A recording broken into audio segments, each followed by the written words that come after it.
अस्सलामुअलैकुम and welcome back. आज फिर से प्रॉपर्टी टॉक में एक नए टॉपिक के साथ एक नए एपिसोड में आपको खुशामदीद कहती हूँ।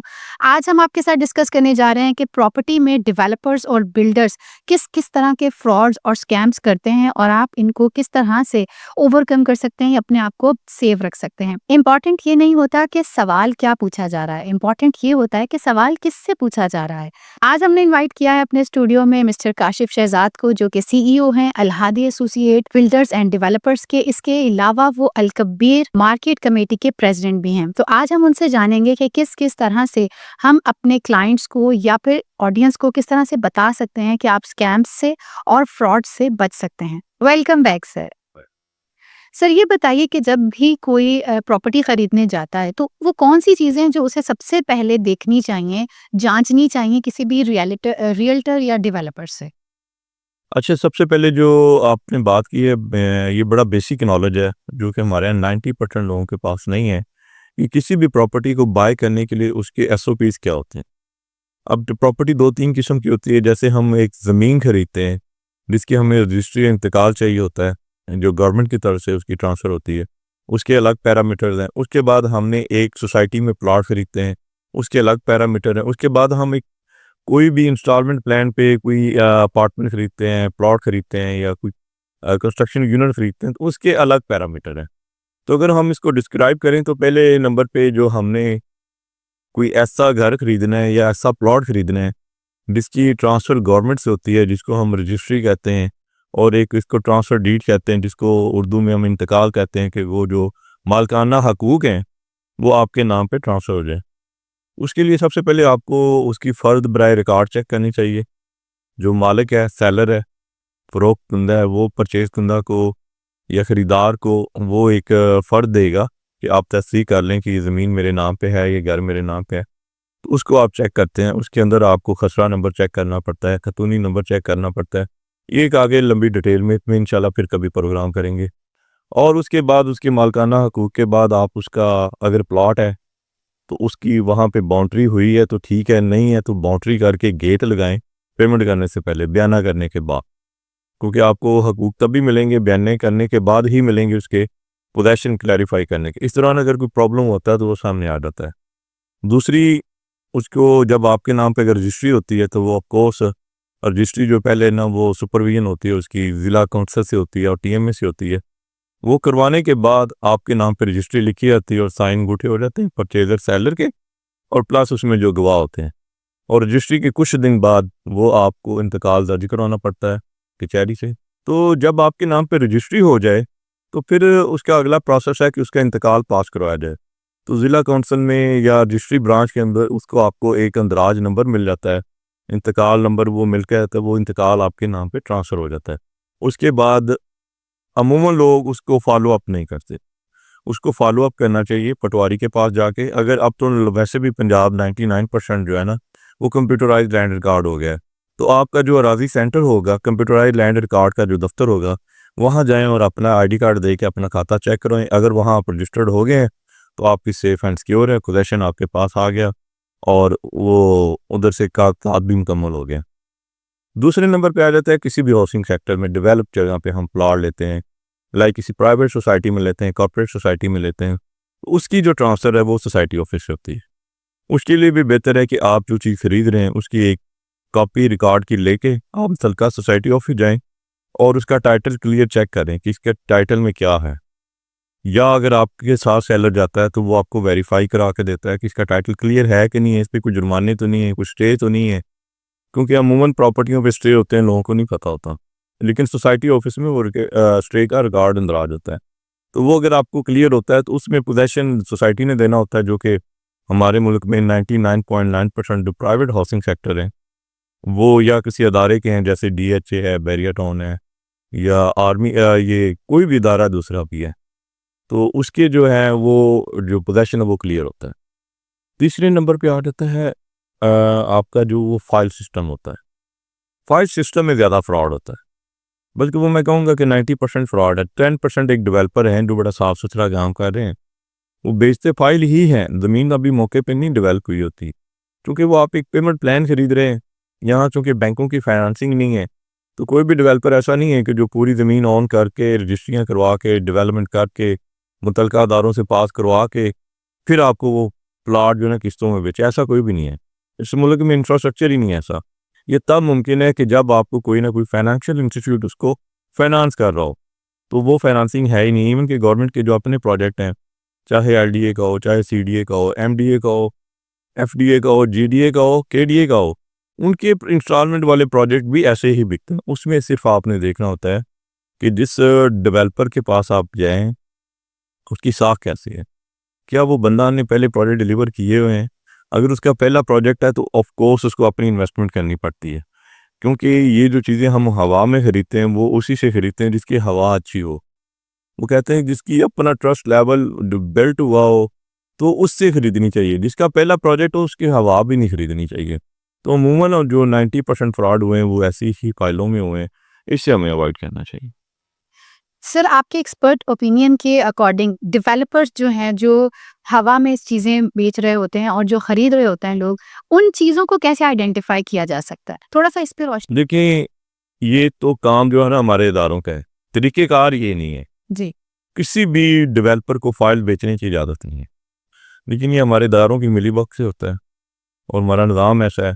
असल तरीक़ेकार तो ये है कि किसी भी डेवलपर ने अगर कोई चीज़ सोसाइटी बेचनी है, तो पहले वो ज़मीन खरीदता है। ज़मीन के बाद वो उसकी प्लानिंग परमिशन लेता है। प्लानिंग परमिशन ये होता है कि वो मुतल्लिका अथॉरिटी के अंदर वो अपना लेआउट प्लान जमा करवाता है। कहता है मैं यहाँ सोसाइटी बनाने लगा हूँ, आपको किसी इतराज़ तो नहीं है? अगर हम बात करें कि इसका प्रोसेस कैसे होगा, तो हम एलडीए को एग्जांपल कर लेते हैं। तो एलडीए के पास मैं जाता हूँ कि मैंने यहाँ सोसाइटी बनानी है। एलडीए उसकी मेरे से एक सर्टेन फीस लेता है और मेरी फाइल सबमिट कर लेता है।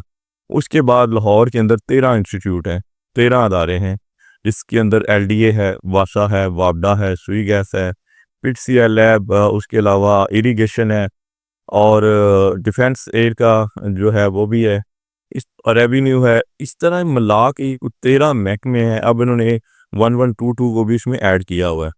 वो 13 महकमे इसकी अप्रूवल देते हैं। वो क्यों महकमों से अप्रूवल ली जाती है?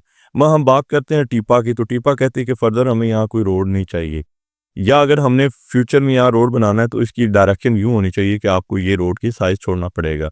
इसी तरह वासा से पूछा जाता है कि आपका कोई ऐसा प्लान तो नहीं है कि कल को मास्टर प्लान के अंदर सीवरेज यहाँ से गुजरना हो?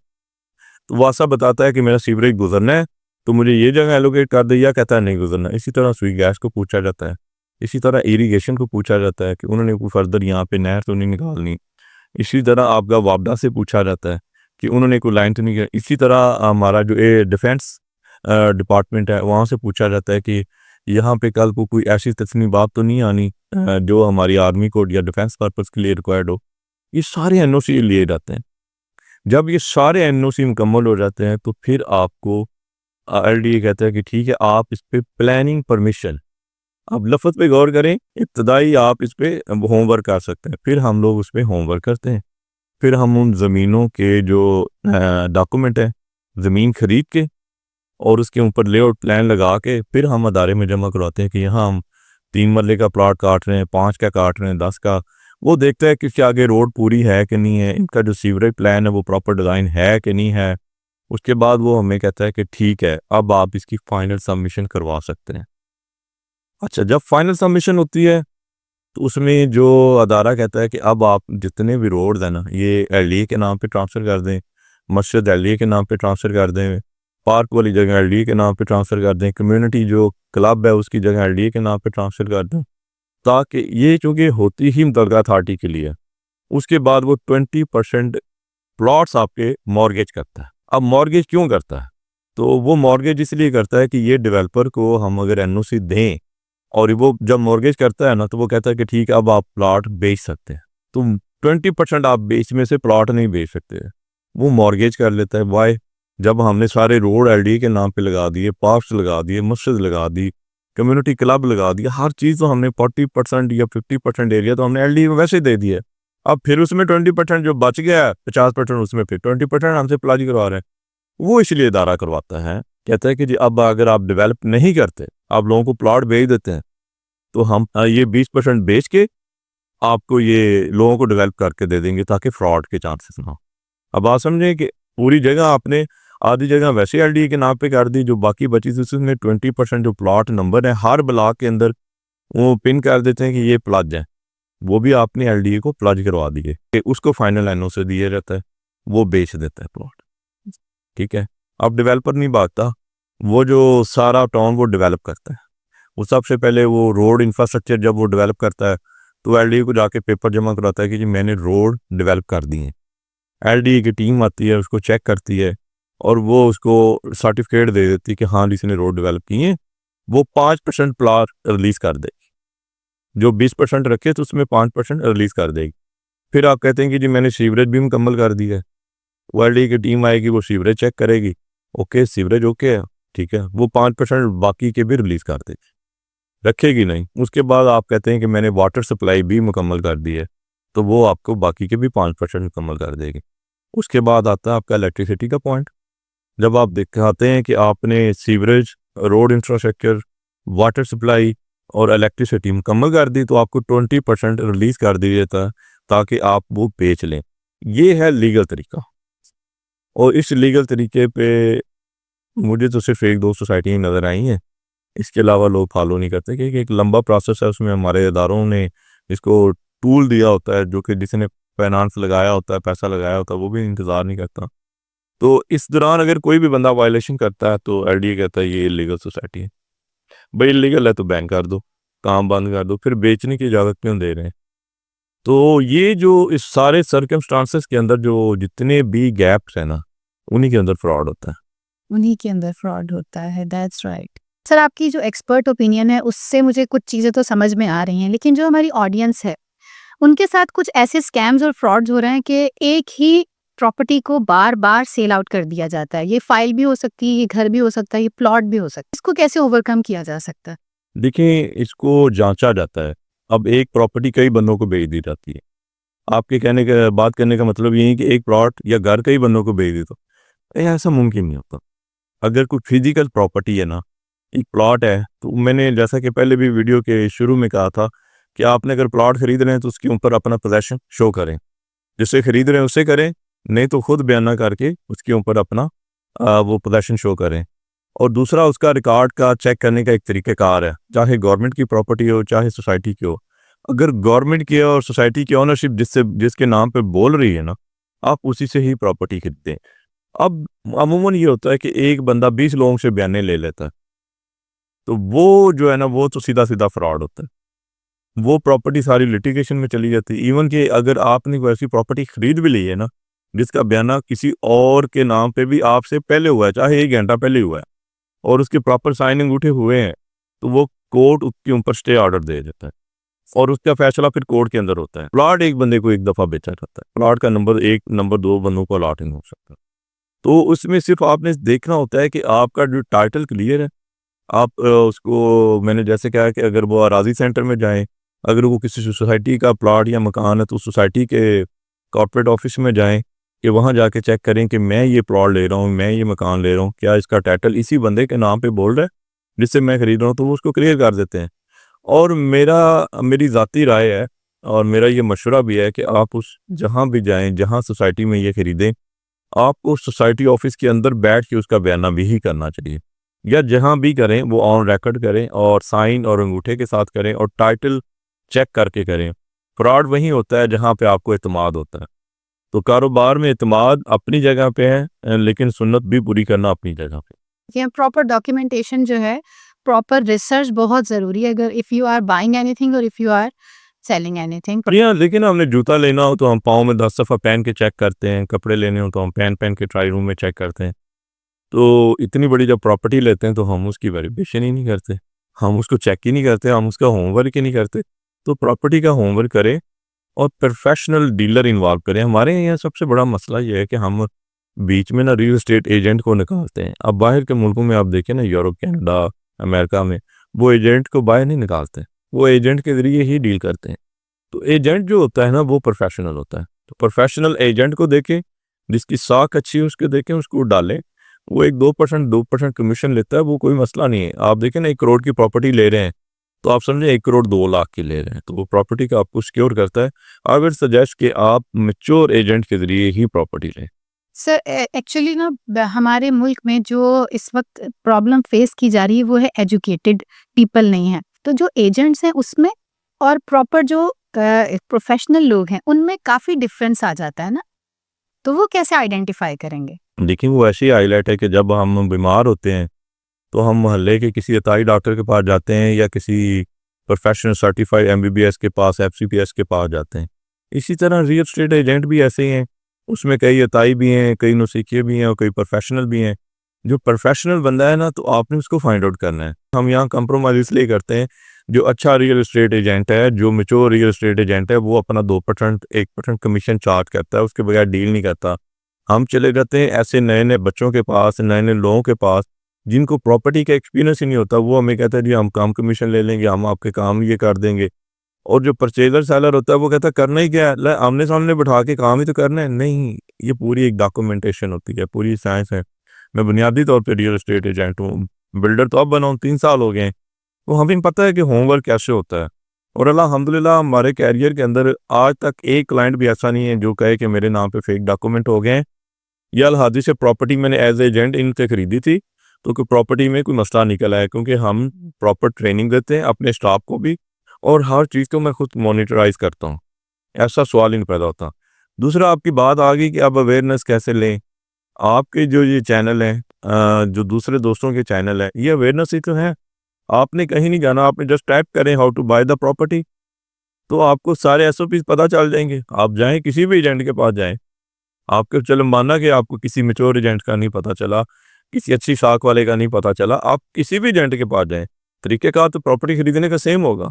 तो अब वो दौर चला गया है, अब दौर है टेक्नोलॉजी का। 1 सेकंड करें, आपको यूट्यूब पे हर इन्फॉर्मेशन मिल जाती है।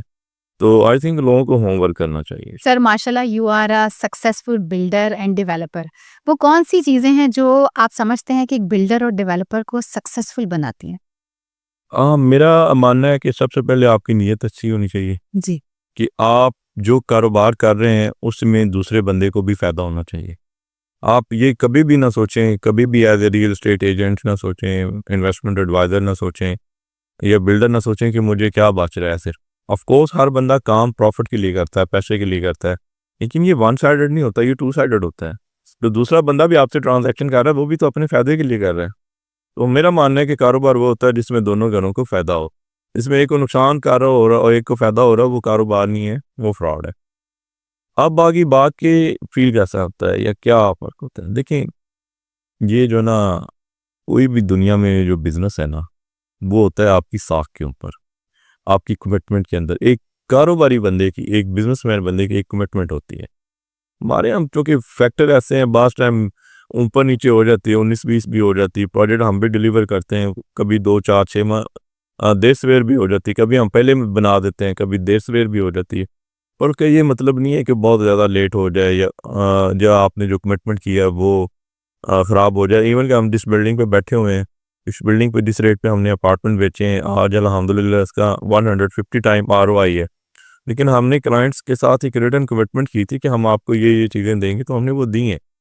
तो बिज़नेसमैन की, चाहे वो डीलर है, चाहे वो बिल्डर है, उसकी जो कमिटमेंट है, वही उसकी साख है। उसकी जो डिलीवरी है, वही उसकी कमिटमेंट को ऑन करती है।